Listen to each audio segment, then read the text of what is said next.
BCom ಮೊದಲ ವರ್ಷದ ವಿದ್ಯಾರ್ಥಿಗಳಿಗೆ ಮುಂಜಾನೆಯ ಶುಭೋದಯಗಳು. ಇವತ್ತು ನಾವು ಹಣಕಾಸು ನಿರ್ವಹಣೆ ಹೇಗೆ ಅಂತಕ್ಕಂತಹ ಗದ್ಯ ಭಾಗದ ಒಂದು ಅಧ್ಯಯನವನ್ನು ಮಾಡ್ತಾ ಇದ್ವಿ. ಅದರ ಒಂದು ಉಳಿದ ಭಾಗವನ್ನು ಇವತ್ತು ನಾವು ನೋಡೋಣ ವಿದ್ಯಾರ್ಥಿಗಳೇ.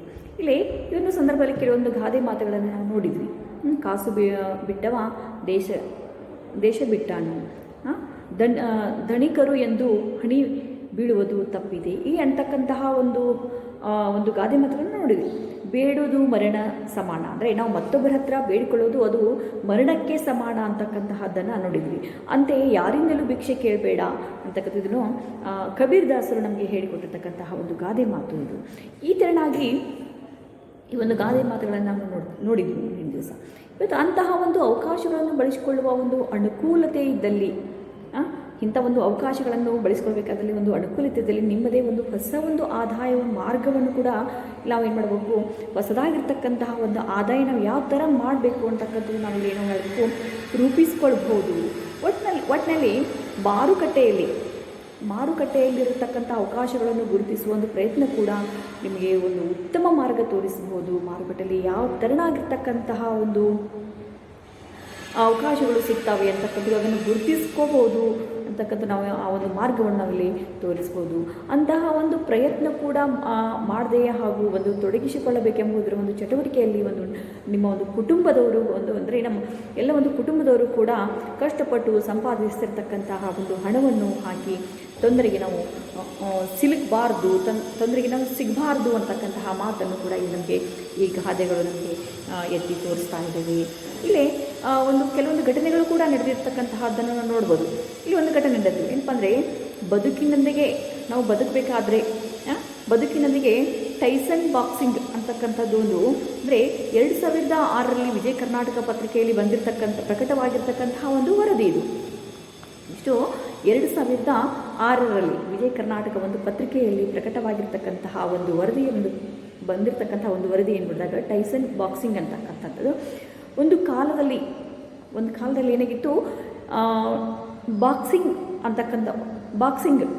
ಜಗತ್ತನ್ನೇ ಅಲ್ಲಾಡಿಸಿರ್ತಕ್ಕಂತಹ ಒಂದು ಮೈಕ್ ಟೈಸನ್ ಅಂತಕ್ಕಂಥ ವ್ಯಕ್ತಿ ಈಗ ಏನಾಗಿದ್ದಾರೆ ಅಂತಕ್ಕಂಥದ್ದು ನಾವೀಗ ನೋಡ್ತಿದ್ವಿ.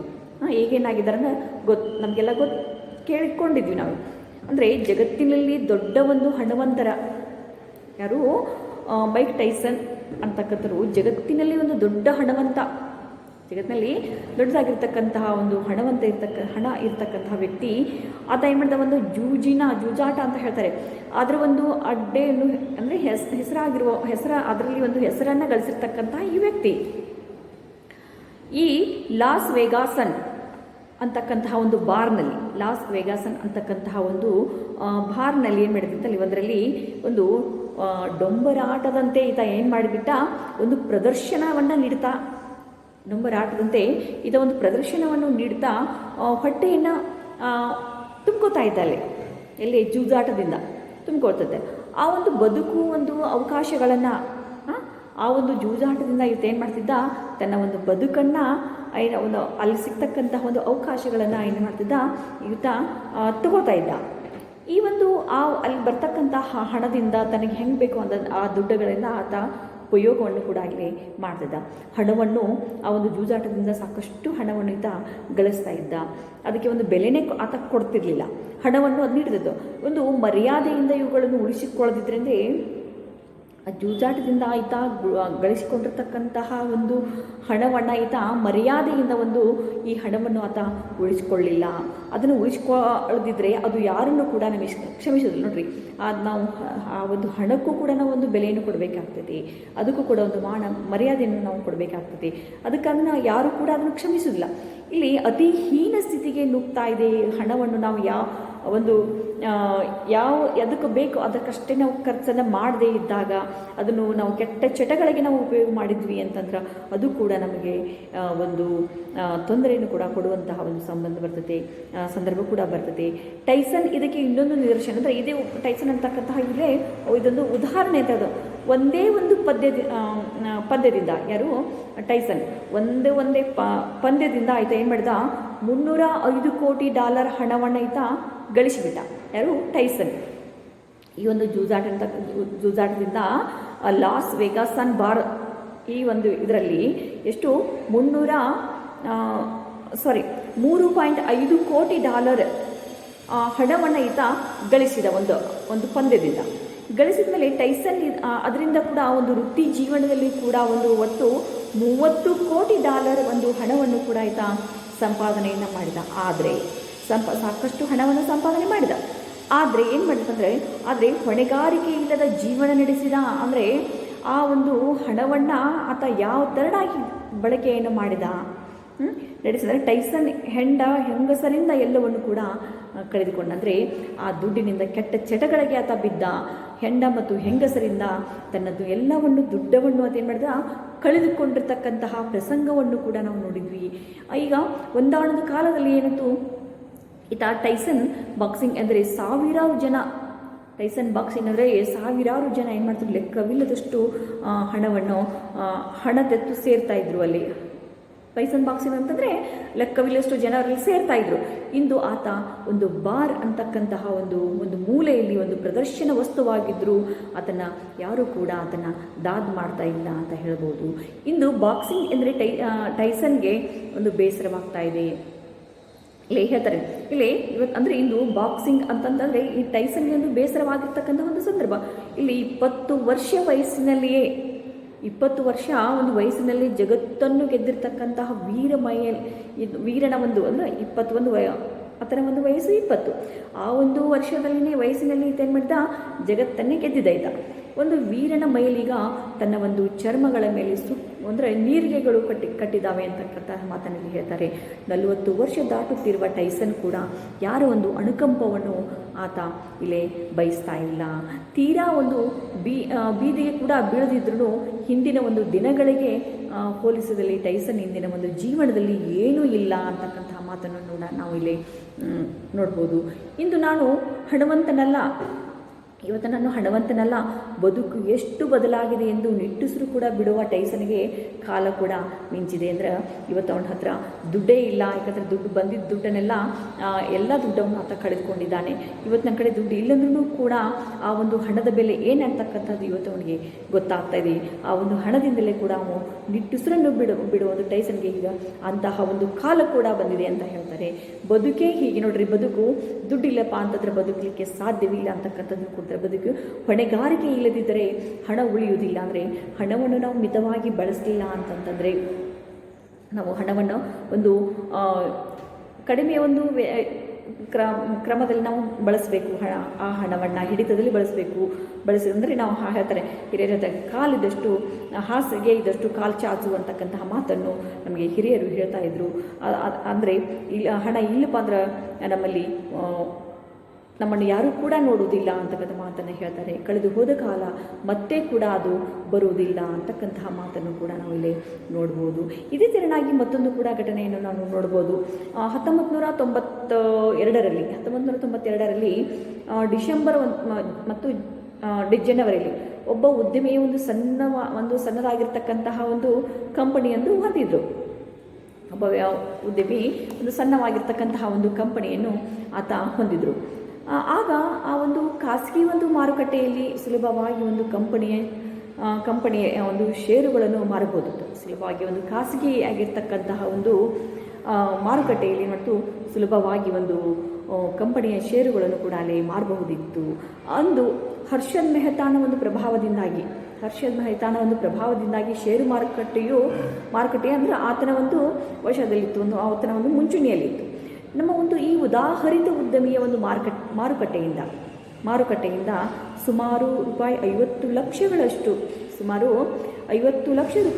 ಷೇರುಗಳಿಂದ ಎತ್ತಿದ ತನ್ನ ಒಂದು ಕಂಪನಿಗೆ ಅನುಕೂಲವಾಗುತ್ತದೆ ಎಂದು ಏನು ಮಾಡಿದ ಆತ ತಿಳಿದುಕೊಂಡು ಷೇರುಗಳನ್ನು ಮಾರಲು ಕೂಡ ಪ್ರಾರಂಭವನ್ನು ಮಾಡಿದ. ಅದೇ ವರ್ಷ ಮಾರ್ಚ್ 31ರಂದು ಷೇರುಗಳನ್ನು ಮಾರಲಿಕ್ಕೆ, ಅಂದರೆ ಈ ಷೇರುಗಳನ್ನು ಮಾರಿದ್ರೆ ಇನ್ನೂ ನನ್ನ ಕಂಪನಿಗೆ ಲಾಭವಾಗ್ತದೆ ಅಂದ್ಕೊಂಡು ಒಂದು ಅತಿ ಆಸೆಯಿಂದ ಏನು ಮಾಡಿದ, ಆ ಷೇರುಗಳನ್ನು ಮಾರಲಿಕ್ಕೆ ಪ್ರಾರಂಭವನ್ನು ಮಾಡಿದ. ಅದೇ ಒಂದು ವರ್ಷ ಮಾರ್ಚ್ 31ರಂದು ಅವರ ಬಳಿ ಯತ್ನವಿಲ್ಲದೆ ಸುಮಾರು ಸುಮಾರು 350 ಲಕ್ಷಗಳು ಬಂದೊದಗಿ ನೋಡ್ರಿ. ಅವಾಗ ಏನು ಮಾಡ್ತು, ಲೆಕ್ಕವಿಲ್ಲದಷ್ಟು ಅವ್ನು ಮಾರಿರ್ತಕ್ಕಂತಹ ಷೇರುಗಳಿನಲ್ಲಿ ಲಾಭವು ಕೂಡ ಬರ್ತಾ ಇತ್ತು. 350 ಲಕ್ಷಗಳು ಕೂಡ ಅಲ್ಲಿ ದುಡ್ಡು ಬರ್ತಾ ಇದ್ದು. ಆ ಒಂದು ಉದ್ಯಮಿಯ ಒಂದು ಯೋಜಿಸುವುದರಲ್ಲಿ ನಿಷ್ಠಾವಂತನಾಗಿದ್ದರೂ ವ್ಯವಹಾರಗಳಲ್ಲಿ ಕಟ್ಟುನಿಟ್ಟಾಗಿರ್ತಕ್ಕಂತಹ ಒಂದು ಶಿಸ್ತು ಆತನಲ್ಲಿಲ್ಲ. ಅಂದರೆ ಒಂದು ಉದ್ಯೋಗ ಮಾಡುವಲ್ಲಿ ಒಂದು ಇದ್ರೂ ಕೂಡ ಒಂದು ಶಿಸ್ತು ಆತನಲ್ಲಿ ವ್ಯವಹಾರಗಳಲ್ಲಿ ಕಟ್ಟುನಿಟ್ಟಾಗಿರ್ತಕ್ಕಂತಹ ಒಂದು ಶಿಸ್ತು ಆತನಲ್ಲಿ ಇರಲಿಲ್ಲ.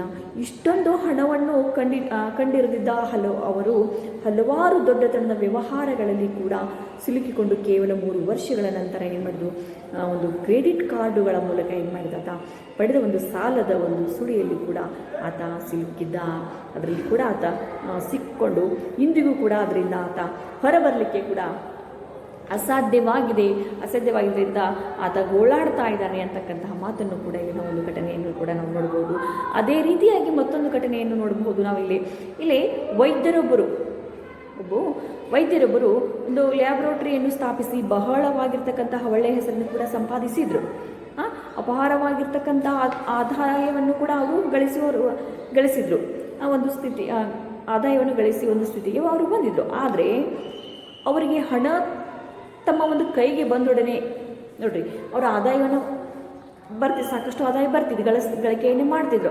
ಆದರೆ ಆ ವೈದ್ಯರು ಏನು ಮಾಡ್ತಿದ್ರು, ಸಾಕಷ್ಟು ದುಡ್ಡು ಅವ್ರ ಕೈಗೆ ಬಂದ ಕೂಡಲೇ ಮಾರುಕಟ್ಟೆಗೆ ಹೋಗಿ ಏನು ಮಾಡ್ತಿದ್ರು, ಒಂದು ಆರಾಮ್ಯದ ಒಂದು ಜೀವನಕ್ಕೆ ಬೇಕಾಗಿರ್ತಕ್ಕಂಥ ಯೋಗ್ಯವಾಗಿರ್ತಕ್ಕಂತಹ ಬೆಲೆ ವಸ್ತುಗಳನ್ನು ಕೊಂಡುಕೊಳ್ತಾ ಇದ್ರು.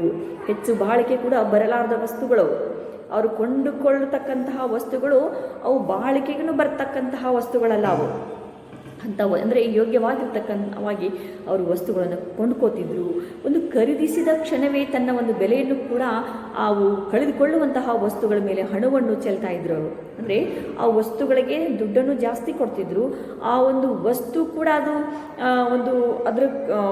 ಅದು ಒಂದು ಒಳ್ಳೆಯ ಒಂದು ಕ್ವಾಲಿಟಿ ಕೂಡ ಇರಲಿಲ್ಲ ವಸ್ತು ಅಂತ ಹೇಳ್ತಾರೆ. ಅಂದರೆ ಆ ವಸ್ತು ಬೇಗ ಅದು ಹಾಳಾಗ್ತಕ್ಕಂತಹ ಒಂದು ವಸ್ತು ಇರ್ತಿತ್ತು.